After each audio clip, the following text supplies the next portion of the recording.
Sedang butuh uang tapi bingung mencari pinjaman kemana? Ada beberapa rekomendasi tempat meminjam uang yang aman, tentunya dengan proses yang mudah yang bisa Anda coba. Pertama, pinjam ke saudara atau teman. Simple dan anti ribet karena tidak dikenakan biaya bunga serta waktu pembayaran yang fleksibel. Namun perlu diingat, kepercayaan dan nama baik kita menjadi jaminannya.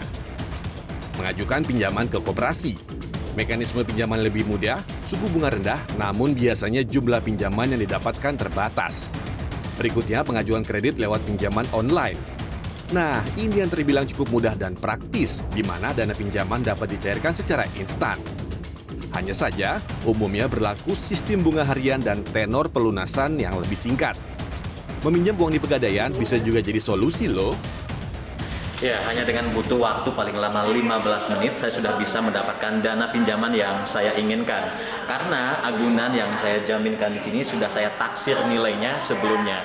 Selain itu, meminjam dana di Pegadaian, selain bunganya sangat rendah, kalau kita menggadai di sini dari 50.000 sampai nominal 1 juta, itu bebas bunga.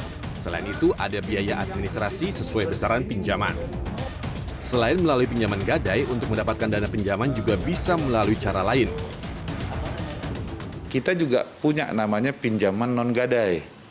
Jadi titlingnya aja, bukti kepemilikannya. Orang dikenal dengan kredit BPKB, nah, di Pegadaian ada itu, ada. Nah, untuk masa sekarang, pada dasarnya, masyarakat kita itu sebetulnya sudah mempunyai aset sebetulnya. Apakah aset emas dan non-emas, lebih mudahnya kita kelompokkan seperti itu. Punya 1 gram, 2 gram, bahkan yang di atas itu pun banyak. Nah, ini sebetulnya kami menawarkan pinjaman untuk para pemilik aset-aset ini.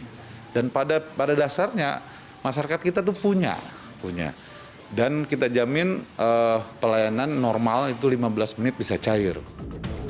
Perencana keuangan Robi Kristi mengatakan masalah utang memang seharusnya dihindari.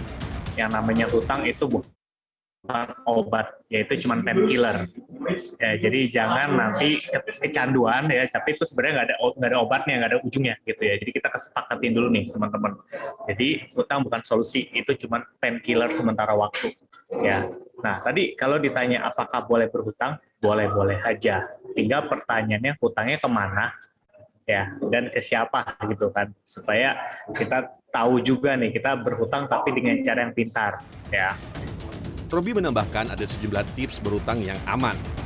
Jika terpaksa berhutang, pilih berhutang ke keluarga atau orang terdekat. Berhutang untuk hal-hal produktif, bukan konsumtif. Cicilan utang maksimal 30% dari pendapatan bulanan, serta tidak dianjurkan untuk menutup utang dengan melakukan pinjaman lain alias gali lubang, tutup lubang. Tim Liputan CNN Indonesia.